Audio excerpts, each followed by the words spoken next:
The Babadook is directed and written by Jennifer Kent and stars Essie Davis and Noah Wiseman. Now, The Babadook's an interesting movie. Now, for one, I'm going to say I do kind of apologize for this because I said I wasn't going to be doing any reviews of older movies, but I really think that this is a movie that should have been checked out. So, sorry, I'm doing one. I don't plan on making this a common occurrence, but I didn't see this when it came out last year. Actually, it took me a long time to get around to see this. Just saw it last night. I'm bringing you this review just because I strongly recommend watching this movie. So, The Babadook it's a psychological horror movie where a mom and her son are basically sort of stalked by this entity known as the Babadook after the mom finds a book in her son's room that she's never seen before. And after she reads the book, a number of different things start happening, and I don't want to get into much more detail than that because the trailers didn't reveal a lot. Not many people knew about this movie. It's an Australian movie that screened at Sundance and then was released nationwide in May 2014.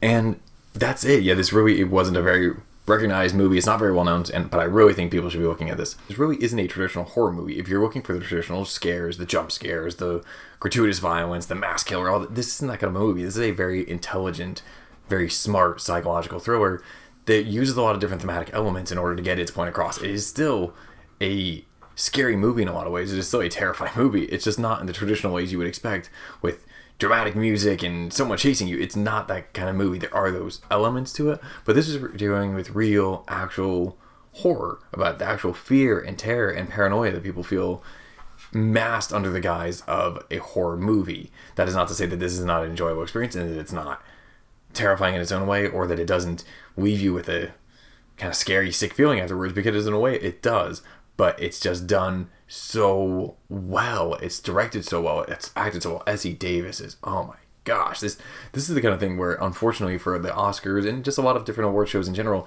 don't recognize people who are performing well in genre films such as science fiction, fantasy, or in this case horror, but especially science fiction and horror are often overlooked. But she is incredible. Noah Wiseman does a great job, but you really want to hate his character, even though he's just a poor kid. And though he does have some issues, that's not a spoiler, but it's basically a two-person movie. It's the two of them. It's their relationship. It's their experiences going together in before and during their experiences with the Babadook that really makes up the crux of the movie. It's a mother-son relationship wrapped in something much greater. And I know I'm dancing around a lot of details and I'm only really harping on a couple different things, but that's because there's a lot to this movie that you didn't really know going into it, and I don't want to spoil the experience of it all. Jennifer Kent does a fantastic job. This is a very well-written movie. It's a very well-directed movie as well that really builds up that tension and builds up that creepy sort of fear that you want in a horror movie. But again, it's done so eloquently and it's done so intelligently that it pays respect to those horror viewers who want to enjoy a fully engrossing experience that a horror movie should provide, that often doesn't. This goes that extra mile and it actually accomplishes that, which I really respect and I really admire in it. There's not really a lot that you can criticize in a movie like this because it had a goal, it set out and did it, and it did it extremely well, but also paid respect to all the other aspects of making a film that you should.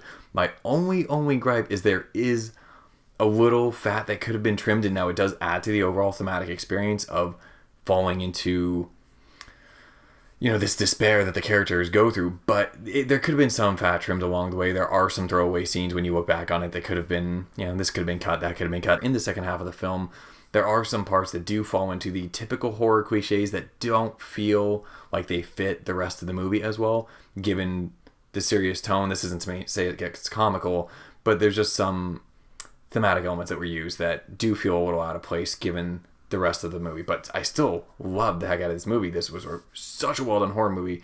This and It Follows are two, entirely different horror movies that show that you can do this genre well and you can make a well-crafted horror movie without needing excessive violence, excessive gore, excessive this. Does it exist? Sure, because that's the genre, but it's not done in a gratuitous manner. I'm actually going to go pretty high on this. I actually enjoyed this more than It Follows, which I never did a review on. That at least received a fair amount of press coverage, or at least some not Oscar buzz, but award season buzz at the time. I'm actually going to go big. I'm going to go a solid 8.9. This was actually very, very well done. The only reason I don't go higher is just, again, there is some stuff that can be trimmed out in this. It exists very much within itself, and it does that extremely, extremely well. But there isn't a lot explored outside of this one theme, and that's what hammers away at you, and it does it very well. I still pay a lot of respect to that. Essie Davis was fantastic. Wiseman was great. Jennifer Kent, all respect to her. Women in film, writing, and directing. her directorial debut, Water Strike For It. I really love it. If you have Netflix, check it out. It's on Netflix. It's free right now. So, yeah, I mean, Netflix streaming, I'm sure it's on the DVD service as well. Check it out. I strongly recommend this if you're a fan of horror. You want to be creeped out a little, but you want to see a well-crafted film. So, thank you very much for watching. Yeah, like, subscribe, anything like that down below. Got a couple others coming out soon for some movies I just recently checked out, and another on the way, so be churning some out here. So, thanks a lot, guys.